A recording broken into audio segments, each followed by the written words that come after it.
Yun eh, oh. Kabog naman ang suot. Daig mo pa si... Sino ba yun?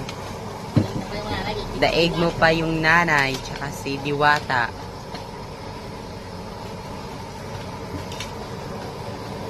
Wag ka na. Mas masarap pa ito magluto kay Diwata. Sabihin mo, panis yun si Diwata. Lakasan. Shy. Ang Lakasan. Diwata na panis ka. Lakasan mo. Panis ko si Diwata. Dami ba ako dito? Walang laban yan sa luto. Diwata pa. Nasaan yung baboy?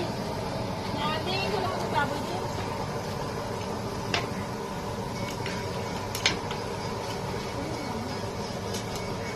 Doon kay tita.